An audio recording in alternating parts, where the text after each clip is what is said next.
حضور اکرم صلی اللہ علیہ وسلم مکہ مکرمہ کے زمانے میں تبلیغ فرما رہے تھے کہ چند لوگ استہزاء اور مذاق کے عالم میں انہوں نے دور سے حضور کو دیکھا اور کہا ھذا الذی یزعم انہ نبی، یہ ہے وہ شخص جو یہ سمجھتا ہے اور کہتا پھرتا ہے کہ میں نبی ہوں۔ اور چند جملے حضور اکرم صلی اللہ علیہ وسلم بھی چست کیے۔ حدیث کے الفاظ ہیں کہ اللہ تعالیٰ نے ان کے جسموں پہ زخم اور پھوڑے ایسے پیدا کیے، فرمایا کہ فصارت قروحا حتی نتنوا، اتنے بدبودار ہو گئے وہ لوگ کہ ان کے قریب کوئی نہیں آتا تھا۔ ابو لہب کا بھی یہی قصہ ہے۔ غزوہ بدر میں وہ نہیں گیا، لیکن اس کے بعد اس کو بھی ایسے ہی جسم پہ پھوڑے اور پھنسیاں نکلی کہ وہ انتہائی بدبودار بن گیا، اور اس کو دفن کرنے کے لیے کوئی تیار نہیں ہوا۔ تو حبشیوں کو پیسے دیے گئے اور انہوں نے اس کو لکڑیوں سے یوں دھکیل دھکیل کے ابو لہب کی لاش کو کہیں کھڈے میں پھینک دیا۔ یہ اللہ تعالیٰ کی طرف سے ایک انجام ہے۔ یہ جو آیت آئی ہے اِنَّا کَفَيْنَاكَ الْمُسْتَهْزِئِينَ، اے نبی آپ کی طرف سے ہم کافی ہیں ان لوگوں کو جو استہزاء سے کام لیتے ہیں۔ عزیزان گرامی، اللہ تعالیٰ دو چیزوں کو معاف نہیں فرماتے، ایک شرک کو اور ایک اپنے نبی کے ساتھ کسی قسم کی گستاخی کو۔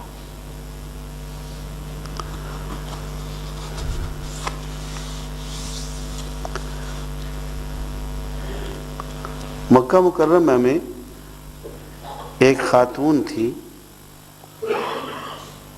بیچاری دیوانی سی تھی، اس کا نام اسیدہ تھا، غالباً سعیدہ بن اسید یا ایسا ہی کوئی نام تھا۔ وہ کرتی یوں تھی کہ صبح سے وہ بیٹھ کے سود کاٹنا شروع کرتی تھی، بڑی محنت سے سارا دن وہ سود کاٹتی رہتی تھی، کاٹتی رہتی تھی، کاٹتی رہتی تھی۔ جب شام کا وقت آتا تھا تو سارا ہی ادھیڑ دیتی تھی، سارا ادھیڑ دیتی تھی۔ قرآن مجید میں اس عورت کو مثال بنایا گیا اور فرمایا گیا وَلَا تَكُونُوا كَالَّتِي نَقَضَتْ غَزْلَهَا مِن بَعْدِ قُوَّةٍ أَنْكَاثًا، دیکھو اس عورت کی طرح سے نہ بننا جس نے بڑی محنت، بہت زور لگا کے سارا دن محنت مشقت کی، سود کاتا، شام کو اپنا سود خود ہی اس نے ٹکڑے ٹکڑے کر دیا، بکھیر دیا۔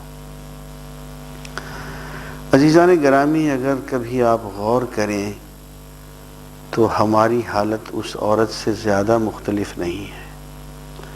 حج بھی کرتے ہیں، عمرے بھی کرتے ہیں، نماز بھی پڑھتے ہیں، روزے بھی رکھتے ہیں، تراویح بھی، سارا کچھ کرنے کے بعد کہیں کسی کا مال کھا لیا، کہیں کسی کی غیبت کر دی، کہیں کسی پہ تہمت لگا دی، کہیں کچھ کر دیا، کہیں کچھ کر دیا، وہ کیا کرایا سارا، وہ کتایا سارا سود اپنے ہی ہاتھوں سے ہم برباد کر دیتے ہیں۔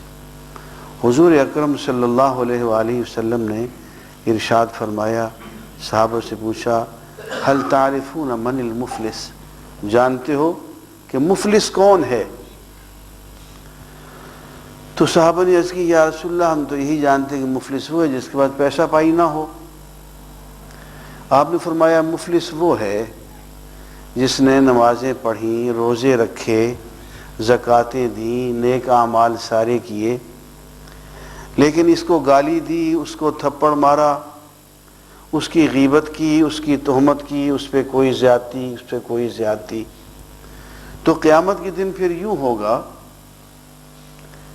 کہ ہر شخص اپنا اپنا بدلہ لینے آئے گا، اور وہاں انسان کیا بدلہ دے گا؟ وہاں تو پھر یہی ہوگا کہ وہ شخص یہ کہے گا کہ اچھا بھائی، پھر یہاں تو سکہ نیکی کا چلتا ہے، مجھے جو تم نے تھپڑ مارا تھا نا، اس تھپڑ کا سودا نیکیوں سے کر لو، مجھے اتنی نیکیوں کی ضرورت ہے، مجھے اتنی نیکیاں تم دے دو، میں اپنا تھپڑ تمہیں معاف کرتا ہوں۔ تو وہ شخص اس کو نیکیاں دے دے گا اپنی بہت مقدار میں، اور اپنا تھپڑ معاف کرائے گا، اس سے گالی معاف کرائے گا، اس سے تہمت معاف کرائے گا، اس سے غیبت معاف کرائے گا، اور یوں ہوتے ہوتے اس کی نیکیاں ساری ختم ہو جائیں گی۔ اب کیا ہوگا؟